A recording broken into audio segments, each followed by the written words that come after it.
আচ্ছা, তুমি কি জীবনে আমারে কোনোদিন ঈদের মার্কেট করে দিবা না? তোর খরচ চালাইতে চালাইতে রাস্তার ফকির হয়ে গেছি, ঈদের মার্কেট করবো কি দিয়ে? থাক, তোমার আর ঈদের মার্কেট করা লাগবে না, আমার মা তোমার জন্য ঈদের মার্কেট করে পাঠাইছে। আমার কষ্ট শুধু আমার শাশুড়িই বোঝে, আর কেউ বোঝে না। আম্মা বলছে ঈদের দিন এই কাপড় চুপড় পরে খয়রাত করতে।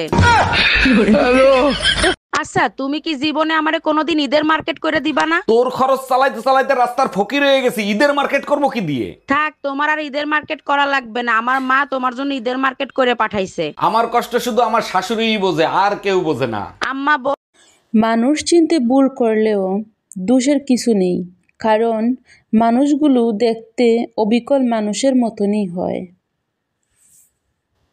আচ্ছা ভাবি, ভাই আপনারে বেশি ভালোবাসে নাকি বেশি রাগ করে? সেটা তো কখনো হিসাব করে দেখি নাই, তবে যতটা রাগ করে ততটাই ভালোবাসে। ও আচ্ছা, তা আপনি বুঝেন কি করে কখন ভাই ভালোবাসার মুডে থাকে আর কখন রাগের মুডে থাকে? অরুণ ভাই, বোঝার কোনো উপায় নাই, রাগ হইলেও প্যান্টের বেল খুলে, ভালোবাসতে গেলেও প্যান্টের বেল খুলে।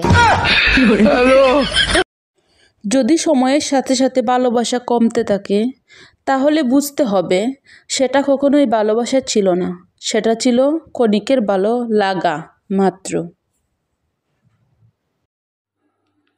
জানু জানু আমি তোমার লেগে 50,000 টাকা দিয়া একটা গড়ি অর্ডার করছিলাম, গড়িটা এখনো আইছে না। আর এখন আজকে আবার ফোন দিয়া কইর গড়িটা বুঝিন দিতে পারতো না। ওই ওই কইছিলাম মানে বাগাবাগি করে লেছি, তোমার 50 আমার 50, 1 লাখ টাকা ফেম হইরা ফটাই আনছি, বুঝছো না নি? নকল ফেম। মনকু কিতা করতাম। আচ্ছা, তো তোমার অন্য কিছু কিনা দিব না শোনা। আচ্ছা আচ্ছা, ওকে ওকে। 1 কেজি ভালোবাসা দিতে চাই তোমাকে, তুমি কি রাজি? আমি 1 কেজি ভালোবাসা নিয়ে সন্তুষ্ট না, আমি 100 কেজি ভালোবাসা নিয়ে সন্তুষ্ট না। আমার ভালোবাসার উদাহরণটা হচ্ছে, আচ্ছা ভাই, আপনার কমেন্টের উত্তর না দিয়ে আমি পারলাম না। আপনি লেখছেন পুরুষ এক নারীতে আসক্ত নয়।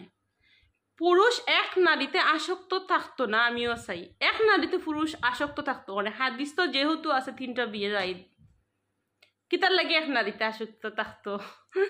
আমি একটা দেই, মানে আমি সহমত, পুরুষ এক নারীতে আসক্ত থাকুক না, কিন্তু পুরুষে চরিত্রবান নইয়া 2 নারী 3টা নারীর কাছে যাওক বা বিয়া করুক, তাতে কিছু যায় আসে না। তোমরা যে পুরুষ মানুষ আমরা কমেন্ট করো, গুমটা দিয়ে কমেন্ট করলো বাজে কমেন্ট করো, বাজে ভিডিও বানাইলেও বাজে কমেন্ট করো, বালা মাতলেও বাজে কমেন্ট করো, মানে বাজে কমেন্টের কোনো শেষ নাই। সো আপনি প্রায় ভিডিও তো আমার কমেন্ট করেন, আর আপনি এখন বলেছেন পুরুষ এক নারীতে আসক্ত নয়। এইটা হাদিস তো আছে, এক নারীতে আসক্ত খেনে থাকতো, বিয়া করুক কইরা হে যে এমনি মন চায় এমনি তার বউ লিয়া ঘুরুক, 3টা লইয়া ঘুরুক, সমস্যা নাই। খাওয়াইতে পারলে তোমার লাগে, তোমার নাম্বারটা দাও, কথা বলবো। তো আমার লাগে তুই আমার নাম্বার দিকে তা করতে, হ্যাঁ রে, মানুষ ওইতে আর ফাল্লায় না তোমরা, আর আমারে একটা কথা কি জানেন, সব সময় হাসি খুশি থাকা মানুষদের একটা বড় সমস্যা হচ্ছে বা হয়, এদের মন খারাপ কেউ বুঝতে চায় না, বুঝতে পারেও না।